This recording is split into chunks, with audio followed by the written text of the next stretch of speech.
इस वीडियो में हम पढ़ेंगे यूनिट्स ऑफ इंग्लिश लैंग्वेज, अंग्रेजी भाषा की इकाइयाँ। फर्स्ट यूनिट होती है लेटर, जो 26 लेटर्स होते हैं जिन्हें अल्फ़ाबेट कहते हैं, ABCD एट्सेट्रा। लेटर्स में भी एक होते हैं वोवेल्स, 5 वोवेल्स होते हैं AEIOU। लेकिन वोवेल साउंड की बात करें तो वोवेल साउंड्स होती हैं हमारी 20। उसके बाद होते हैं हमारे कॉन्सोनेंट्स, 21 होते हैं BCD एट्सेट्रा। और यदि कॉन्सोनेंट साउंड्स की बात करें तो कॉन्सोनेंट साउंड्स होते हैं 24। Semi vowels, semi vowels Y and W को सेमी वोवेल्स माना जाता है, क्योंकि कहीं पर ये कॉन्सोनेंट का काम करते हैं और कहीं पर ये वोवेल्स का काम करते हैं। लेकिन कहाँ कहाँ किस तरीके से करते हैं, इसके लिए आप नेक्स्ट वीडियो देखिएगा। आगे हम बढ़ते हैं सिलेबल्स। सिलेबल क्या होता है? A unit of sound in a word. एक वर्ड में जो साउंड की अलग अलग यूनिट होती है उसे बोलते हैं सिलेबल। जैसे एक वर्ड है एजुकेशन, और इसके हम अलग अलग साउंड यूनिट देखें, ए जू के सन, तो 4 इसके सिलेबल बन जाते हैं। थर्ड आता है हमारा word, a group of letters that make meaning. कुछ लेटर्स का एक ग्रुप जो मीनिंग बनाता हो। ऐसा जो मीनिंग ना बनाए उसको वर्ड नहीं कहेंगे। ऐसा लेटर्स का ग्रुप जो एक मीनिंग बना दे वो हमारा वर्ड कहलाता है। Education. Next phrase, a group of words that make incomplete meaning. शब्दों का एक ऐसा समूह जो मीनिंग तो बनाए लेकिन पूर्ण मीनिंग ना बनाए, पूर्ण सेंस ना दे। इनकम्प्लीट मीनिंग जिसका होता है वो कहलाता है हमारा फ्रेज।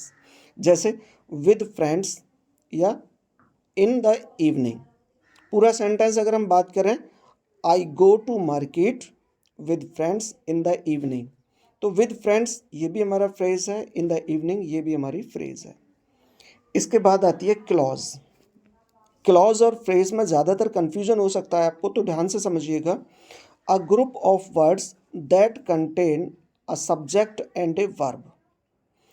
क्लॉज तभी होती है जब एक सब्जेक्ट हो और कम से कम उसकी एक वर्ब हो, तो ये हमारी क्लॉज बन जाएगी। अगर 2 वर्ड हैं लेकिन दोनों में से सब्जेक्ट और वर्ब नहीं है तो वो फ्रेज हो सकती है, क्लॉज नहीं हो सकती। क्लॉज कब होगी?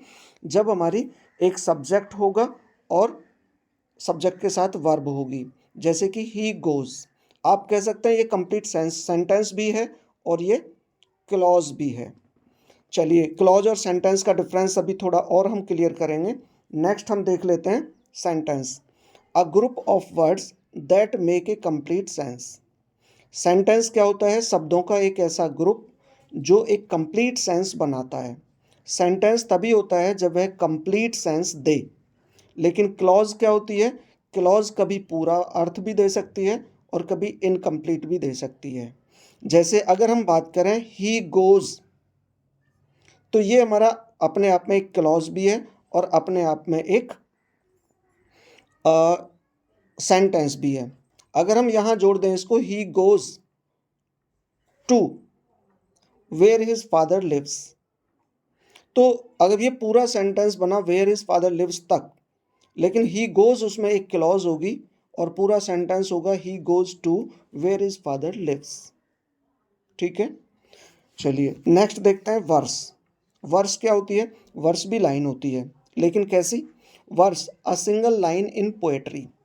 कविता की या पोएट्री की जो लाइन होती हैं उनको हम कहते हैं वर्स, यानी पोएटिक लाइन कह सकते हैं वर्स के लिए। Stanza, stanza a group of lines in poetry.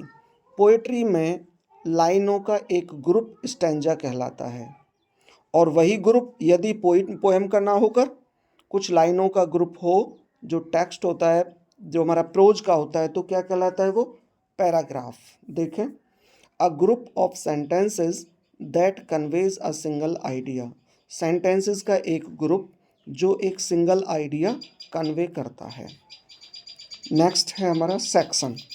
अब सेक्शन क्या होता है? अ group of paragraphs that convey related ideas.